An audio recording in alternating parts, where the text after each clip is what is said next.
Čaute priatelia, pozdravujem vás z lesa. Dnes som sa vybral do prírody na noc. Zobral som si takú malú výbavu, zobral som si tarp. Dobre som sa obliekol, pretože máme 6 stupňov a veterno, silný vietor fúka. Ale to ma neodradilo od toho, aby som išiel zažiť malé dobrodružstvo. Keď chodím do prírody, neplánujem veľa, ale plánujem určite to, akú výbavu si zoberiem. A takisto tým pádom plánujem aj taký malý scénar, čo budem robiť, čo budem staviať, ako budem spať, kde budem spať a tak ďalej. Moja dnešná téma bude neviditeľný kemping, alebo aj stealth camping po anglicky. A to znamená, že môj tábor bude nenápadný, malý, tak aby keď niekto prejde možno aj 20-30 metrov, tak aby voľným okom v lese pri poraste nič nespozoroval. Práve som niečo objavil na strome.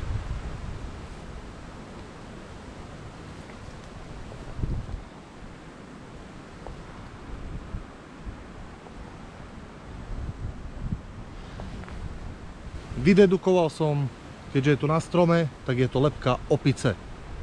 Našiel som miesto, ktoré sa mi pozdáva. Je tu rovinka, dole je nejaký mach, čiže to bude mäkké, pohodlné. Na tomto mieste si rozložím tarp. Ako som hovoril, chcem, aby to bolo čo najnenápadnejšie. Je veľmi zlé počasie, je silný vietor a 5 stupňov, ale má to niečo do seba. Celý ten efekt, ako tú plachtu, ten tarp chcem skryť, uvidíte pravdepodobne až ráno, pretože so svetlom to nie je ono, ale hoľ takto to je na jeseň, keď sa smieva skoro.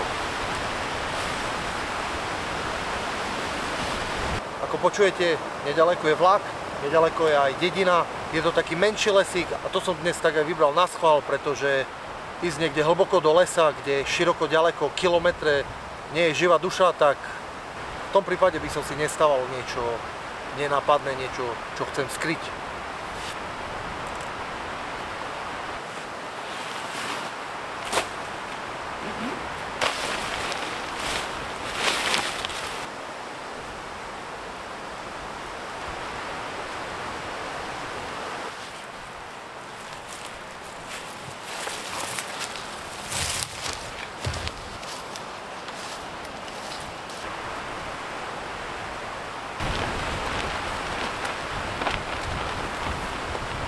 Tarp som si na rohoch pripevnil, nechal som trochu vôle, pretože teraz idem nájsť nejaké palice, približne také hrubé, ktoré nemajú ostrú hranu, ktoré chcem potom vsunúť a tie budú držať hore tarp, niekde tu v tejto výške a tu budem spať pozdĺž. Zatiaľ je to teória.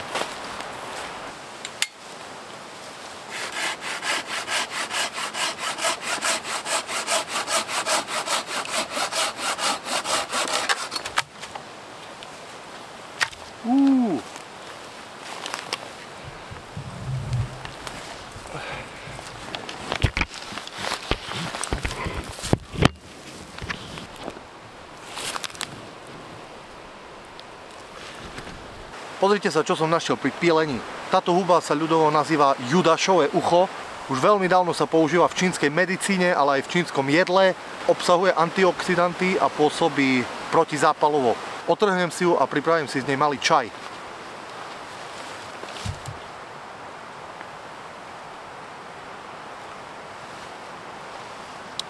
Je to taká ako napitá špongia a doslova pripomína ucho. Po vnútornej strane môžete vidieť takéto ako keby žilky tak pokrčené.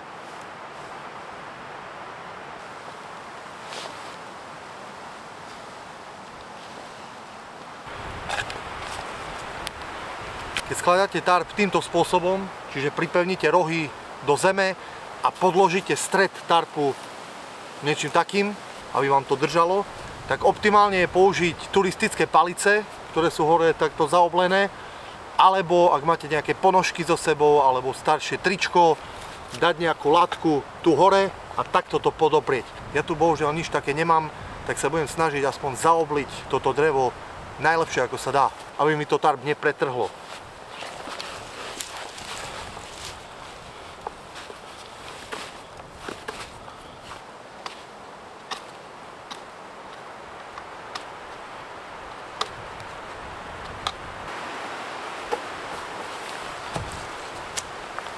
Dal som si záležať, je to hladké ako detská prdelka. Žiadne ostré miesto, ktoré by mi mohlo roztrhať tarp.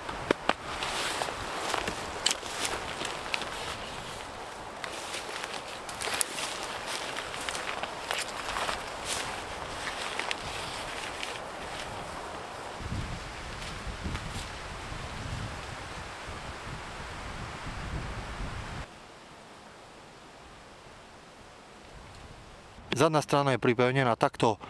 Fúka vietor, stan stojí, čiže by to malo vydržať.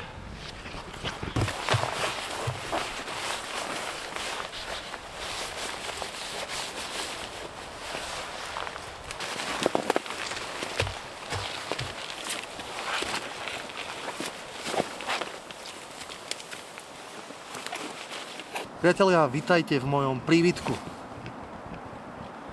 Nefúka tu vietor, paráda. Je tu dosť miesta na ruksak. Cirka posledných 40 cm tarpu som prehol, čiže zo spodu mám tarp. Tým pádom viem, že keby fúkal vietor z tejto strany, tak som úplne krytý, pretože ležím vlastne na tom tarpe. Super, paráda. Idem to trošku ešte upraviť zvonku. Už pred rokom som si kúpil takúto maskovaciu plachtu, ktorá vlastne pripomína také listie a prostredie. Mali ju v akcii v Hornbachu, tak som si ju kúpil a dnes je ten deň po roku, kedy ju idem využiť. Civilizácia a prístupová cesta vedie stade a tu dookola máme hustý porast, hustý les. Čiže keď, tak stade by som nikoho nečakal, skôr stade, preto chcem, aby táto strana, tá zadná, bola čo najviac skrytá.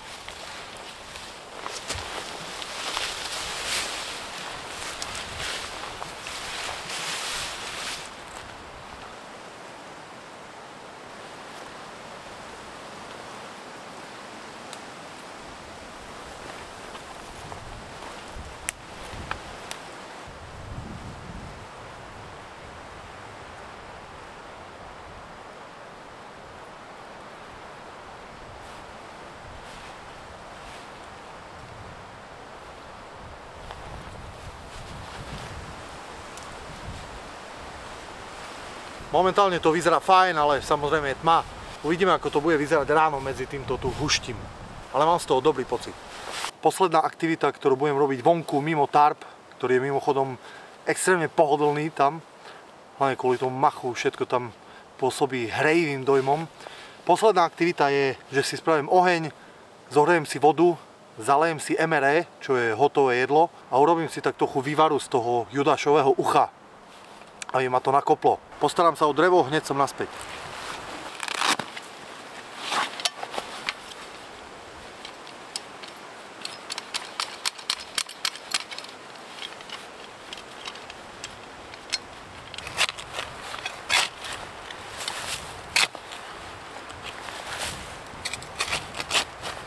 V podstate idem do zeme vykopať takéto účko. V jednej diere bude oheň, potom bude tunel a na druhej strane bude vchádzať vzduch, ktorý bude oheň poháňať. Väčšinou plameňa bude pod zemou, tým pádom nás nebude vidieť.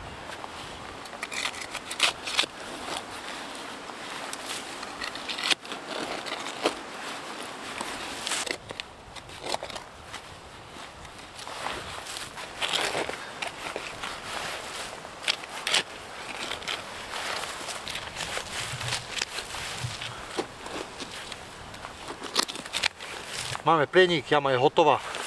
Zo 3 drievka si dole položím.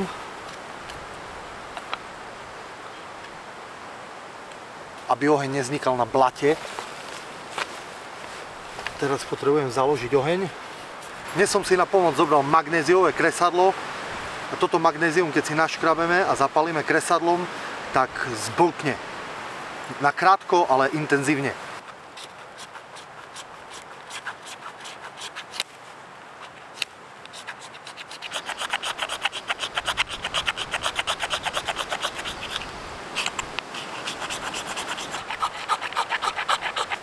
Tak to stačí, aby som nespôsobil nejaký výbuch.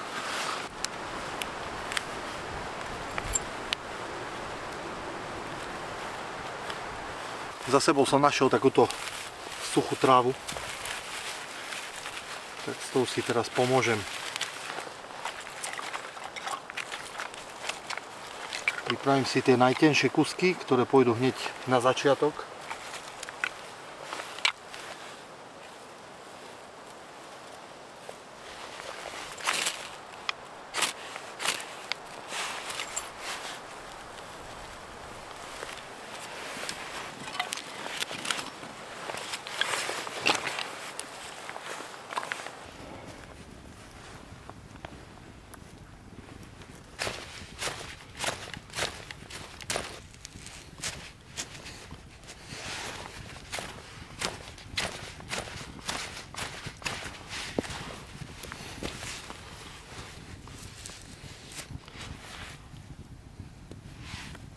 Jednoduchá konštrukcia, malý bushcraftík.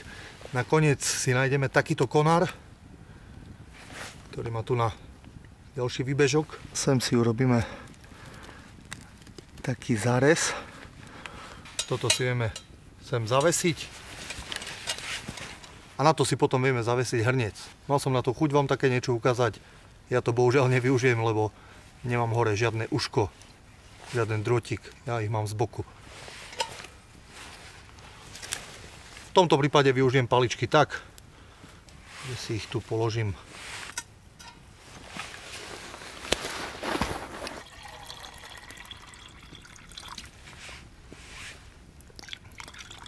Dal som si extra viac vody, pretože čo nespotrebujem na MRE, v tom si potom nechám vyluhovať tie huby.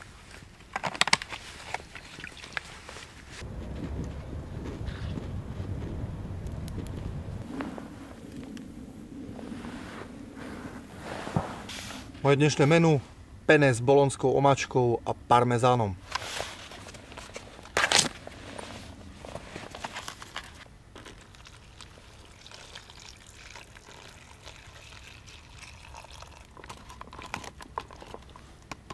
Toto teraz nechám odstáť a nasiaknúť a idem si pripraviť huby, ktoré si vlastne len hodím na 15-20 minút do tejto horúcej vody a budem mať z toho taký vývar.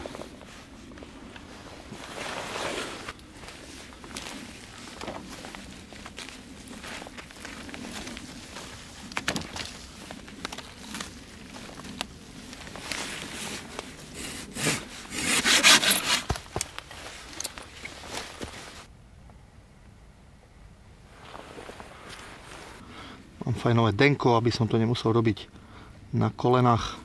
Huby očistíme trošku od nečistôt.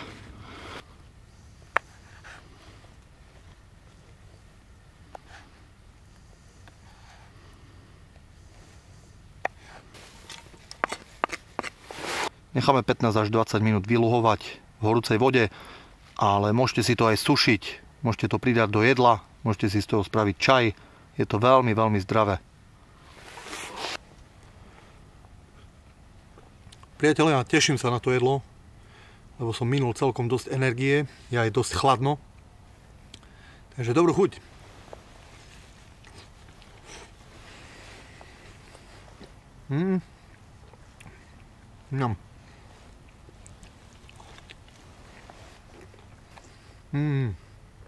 Chutí to ako penne s bolonskou omáčkou a trošku parmezánu. Fantastické.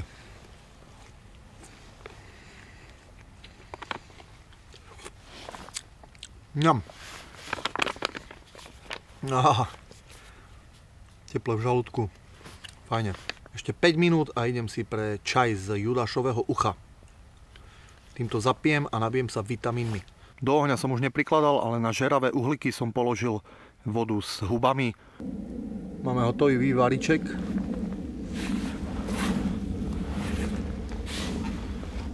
Ako prvé ochutnám hubu.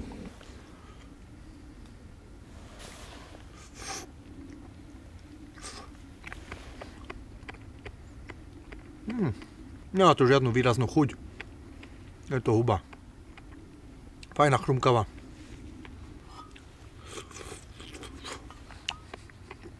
Huby som vyjedol a zvyšok vypijem.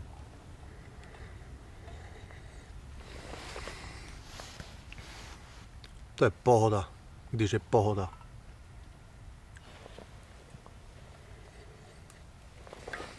Idem sa ja presunúť do hlavného tábora, lebo už mám dosť na dnes.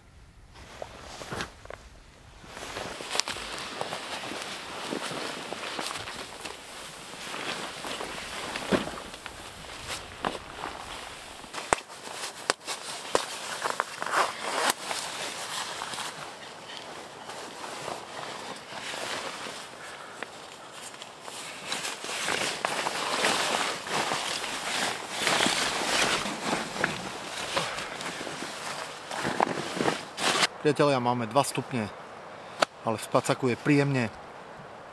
Nikde mi neprefúkuje, tarp drží. Teším sa, super. Je to tu fakt mega útulné.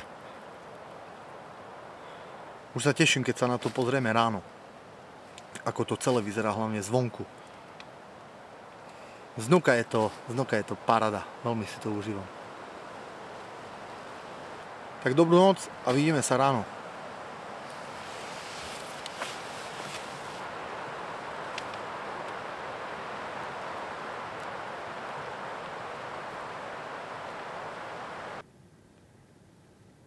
Priatelia, dobré ráno.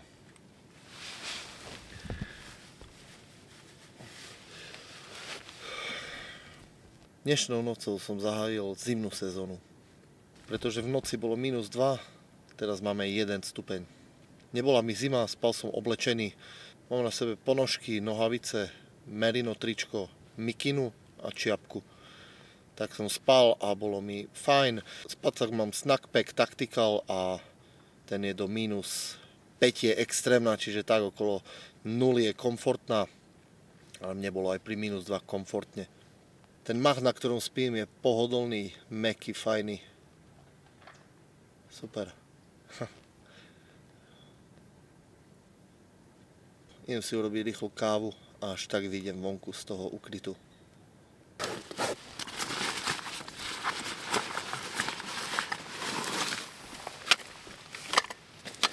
Mojím cieľom je uvariť si kávu bez toho, aby som musel výjsť do Spacáku.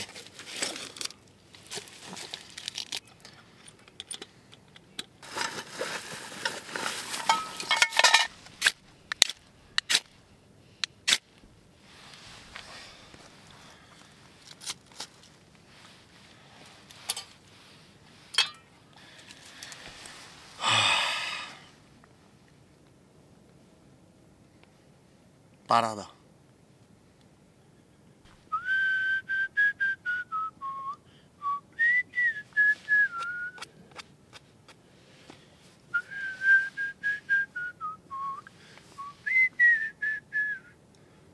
Stínulka pradiny spal.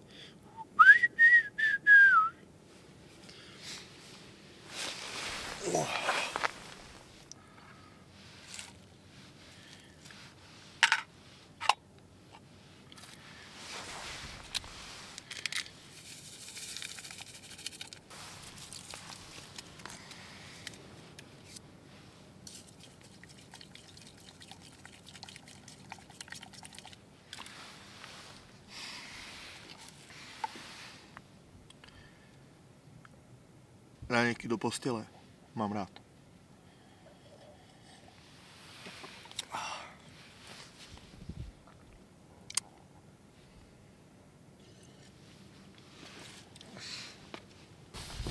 Steny sú jemne vlhké. Ale vetranie je dobré. Paráda, super, super.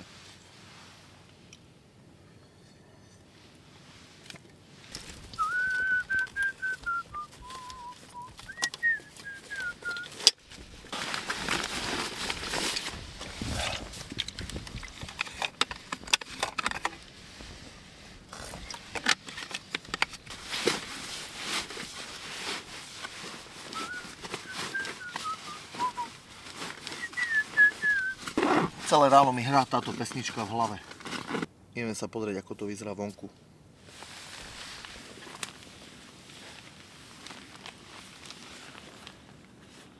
Tá maskovacia plachta je dosť malá, ale z tej strany, kde som hovoril, že je ten prístup, tak z tej strany to vyzerá celkom fajn. Keby som to včera ešte za denného svetla stihol, tak použijem materiál, ktorý tu leží. To ešte pohádžem na stan, nejaké konáriky, nejaké vetvičky, nejaký mach, tráva. Na budúce sa do takého niečoho pustím. Celkom ma to baví, takáto tematika, nenápadný kemping. Ešte si to spoločne pozrieme takto. Tu je pole, sú tu nejaké posedy. Tým smerom možno 1,5 km je dedina najbližšia. Prístupová cesta ku autu.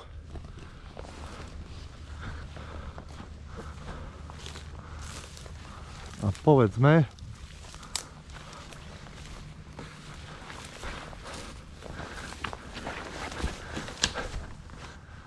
z tejto prístupovej cesty tu sa nachádza stan. Neviem, či to je vidieť, ale tu časť, kde nie je tá krycia plachta, tak tá trošku tak svietí, ale na zeleno, na tmavo zeleno. Ale tá časť, kde je plachta, je paráda. Jaký stan? No už keď prídeme bližšie, samozrejme.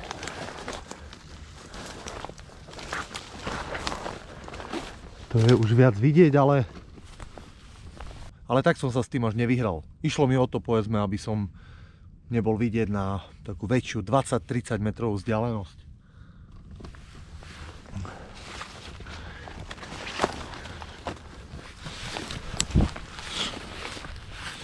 Už teraz sa teším, ako si na budúce zoberiem snajperské hniezdo, to je stan pre jednu osobu, malý.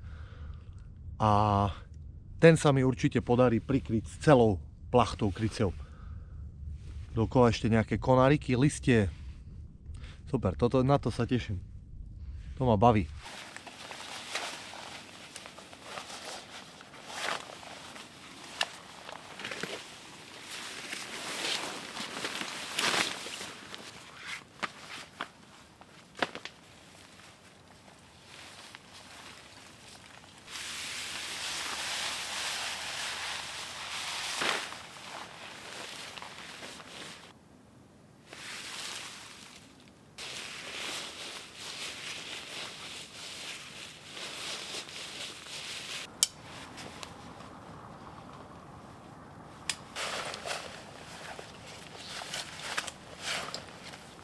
Priatelia, moje malé dobrodružstvo sa týmto končí. Dúfam, že ste si ho užili. Ja som si ho užil veľmi. Ak sa vám video páčilo, neváhajte dať palec hore. Vás to nič nestojí, mňa to poteší. Jednoduchý dôvod za tým je ten, že palec hore alebo like zlepšuje algoritmus YouTube a moje videá sa tým pádom dostanú medzi širšiu masu ľudí. Začína byť chladno, začína byť zima a ja sa neviem dočkať ďalších dobrodružstiev. Dobre sa oblikajte, ostaňte zdraví a vidíme sa na budúce. Čaute.